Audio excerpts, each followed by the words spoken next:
Well, dear Mark, dear Mr. Yashar Yakush, dear Ambassador, dear ladies and gentlemen, dear friends, it can only get worse after such a very kind introduction by my friend Mark. I try not to disappoint you too much with my remarks. Let me first make maybe a short pre-remark. We're together in a rather symbolic city, Berlin, the former divided country where a wall went across the city. Berlin was more or less the symbol of the Cold War, but it is also today the symbol of the fall of the wall. So I invite you all to take the opportunity, if you have a chance, to really go out and see the city, see the many memorial sites, such as the topography of terror and many other sites. And let me use that opportunity to say I'm really proud of the people of Berlin and the people of Germany and this country, that at least after all these denial of the 50s and 60s, this is a city and this is a country where we have these memorial sites, and where I think Germany is dealing in a rather different way compared to other countries who were part of the Second World War with its own history. And that includes also the way what happened in the GDR, although I don't want to compare the GDR regime with the former Nazi regime, but the way we deal with history, I think, is a different one. And if you compare that with a number of Eastern European states after the fall of the Iron Curtain, the way we dealt with the Stasi, again, I think, was a very remarkable way, and I have to congratulate all those who were involved in these activities. The two Germanys prior to 1989, it's clear that the GDR was an undemocratic, an unrightful, an unfree state. The fall of the Berlin Wall marked its end and was conceived as a liberation by most in 1989. However, as I said before, one has to be very clear that this unrightful, unjust regime cannot be compared with the regime before 1945, with the Nazi regime of Germany. The people, civil society and citizen movements in the GDR, one can make maybe one distinction between what happened in the year 1889 and the so-called German revolutions. If you look into German history books, the headline should be "Failed German Revolutions," because as you know from German history, Germans are not very good with revolutions. The revolution 1884, 89 failed, 48 fails. Hambacher Schloss, more or less, was a failure, unfortunately. Paulskirche, unfortunately, was a failure, although it led later to the nation state and to the democratic state. But if we compare ourselves with our French neighbors, unfortunately, we have to admit we're not very good with revolutions in Germany. So we have to make a big compliment to our citizens from Eastern Germany, that they made the first time in German history a revolution successful. And what makes this revolution different from other revolutions, it was a complete and entire non-violent revolution. Not a single drop of blood was used to make this revolution possible. So I believe this is really crucial and remarkable. And if we look to the outcome of the revolution, one has to see that without Neues Forum, Democracy Now!, the Church, and many other countless members of the Monday demonstrations, this peaceful revolution would have been completely impossible. "We are the people" was their slogan that made clear what they wanted and changed the direction of the country towards liberty and democracy. And let me also add to that, it was similar to movements in other countries, like Solidarność in Poland, like Charta 77 in Czechoslovakia, former Czechoslovakia, like Memorial in Russia, and many other movements. And we should not, as Germans, forget that without their efforts, our revolution would have been completely impossible. And if we celebrate today German reunification, it is also based on the courage of so many people in our eastern neighboring countries who went to the streets and took high risks in their struggle for democracy and for freedom. It was not just the civil society, but also parts of the political class that at one point realized that it could sustain its system of repression any longer. Let's not forget the role of Gorbachev that he played in that process.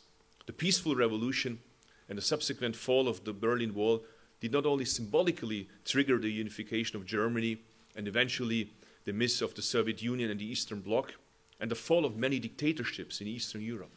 And let me add to that, peaceful revolution is still inspiring Just take the case of the Rose Revolution in Georgia or the Orange Revolution in Ukraine. Although I have to add, there is no guarantee for the future direction if you have such a revolution, as one can see in Ukraine and in Georgia, unfortunately, where we also see some kind of backlash and rollback. What remains of the peaceful revolution? What are the relicts of 1989? One could say, if you take a look to the German Bundestag and to some of the members of the German Bundestag, a lot of Protestant priests who are members of the parliament and long beards. For the non-insiders, I have to maybe explain that.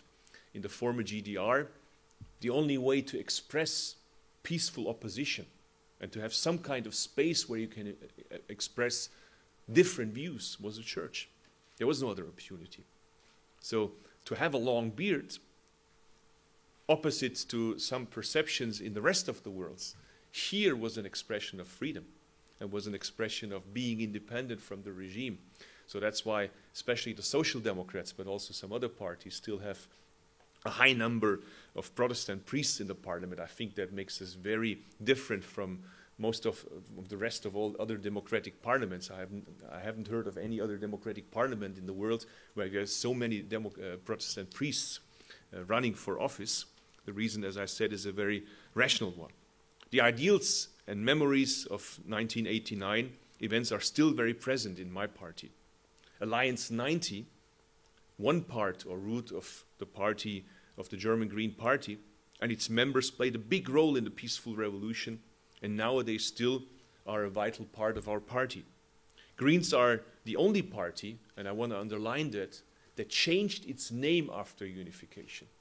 We are the only party that's name is different from what it was before reunification. It was the Greens, and now it is Alliance 90, Die Grünen. Why did we do that? To underline the role of Alliance 90 in the peaceful revolution and those heroes who made this peaceful revolution. Former activists are now members of parliament on the state, on the federal, and on the European level. So the tree huggers, as we were called for a long time, the Greens in Germany, developed, as you can see, we also changed our outfit, not only for this event, for the demonstration where I'm participating tonight in Stuttgart. I have to get rid of my necktie again. It will get very cold there, as you might have heard. We're demonstrating in order to save the train station in Stuttgart. So you see, the Green Party has gone a long way. Joachim Gauck, I'm sure you heard that name, was one of the key figures of the peace movement and subsequently helped many Germans to come to terms with its past role in the federal, as a federal commissioner for the Stasi archives. I think this in itself is something that really deserves attention, the way we dealt with the history of the Stasi archives. His candidacy for German presidency in 2009 inspired many people. It reminded us of the importance of liberty and democracy. But he's not the only one. One could add Marianne Bittler, who is the current commissioner for the Stasi archives. One could add Werner Schulz, who is currently a member of the European Parliament. One could add Matthias Platzek, not only to give green names, who is the state prime minister of the state of Brandenburg with the Social Democrats. And one could add Bärbel Bohley, who we recently lost, unfortunately. So unfortunately also some of the former revolutionaries, unfortunately, are not under us anymore. The pillars, if I look to the pillars and the roots of green policy, of course, one of the most important one always was non-violence, beside grassroots democracy, social justice, and ecological wisdom. If you look to the first program of the Green, you can find those principles. Why I'm saying this? Because it's interesting to see the long way we went through, and with our development, in a way also the German society. The Green Party is deeply rooted also within the civil and human rights movement. A lot of our members, since Amnesty International is one of the co-sponsors of this meeting, have their roots in Amnesty, have their roots in the solidarity movements with third worlds, with global justice, and other movements of the world. But, and I think this is a very crucial point for the development of my party, but also for the development of Germany. We experienced a conflict we never thought before that can catch us. A potential conflict between non-violence on one side and the universal and invisible indivisible human rights. I'm sure you know what I'm talking about. The Kosovo War, the war in Afghanistan, the dispute about the war in Iraq, where we agreed that this is not part of our principles. The Kosovo conflict in 1998 and the Operation Allied Force, the NATO bombings in 1999, all those things led to unbelievable discussions in our country. Some are saying if the Greens wouldn't have been part of power in Germany, and if the Christian Democrats together with the Liberals would have been in power in Germany, probably the German direction on foreign policy would have been completely different. Because if the left would have been in opposition at that time, maybe the left would have went to the streets and organized mass demonstrations. So we were forced to realize that our two goals that we're having at the same time, and both are almost holy for us. On one side, nonviolence. On one side, the belief that war can never solve conflicts. And on the other side, we were confronted with the pictures we saw in Kosovo, the pictures we saw from Al-Qaeda and the others in Afghanistan. So we had to make a decision. And one new perspective for us, but I would go beyond that also for Germany, was that war under certain conditions, unfortunately, can also be used as a humanitarian intervention. And we had to realize that pacifism is a difference between individuals and between states.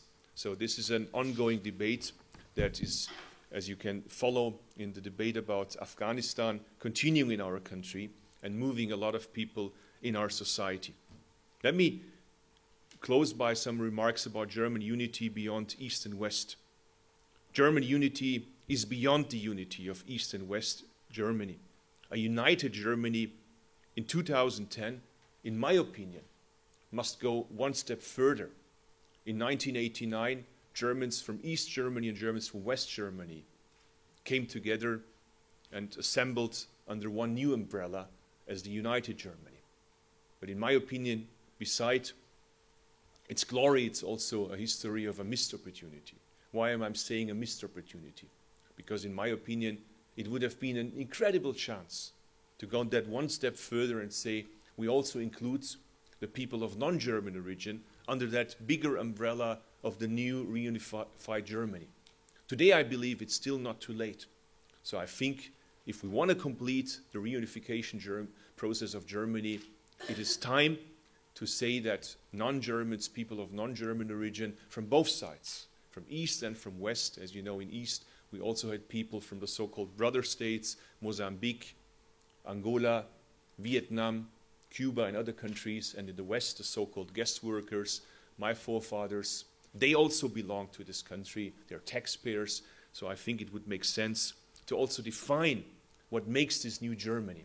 In my opinion, that can only be a Republican Germany, a Germany that is based on one constitution, and everybody who is willing to share this constitution, everybody who shows effort to speak the official language.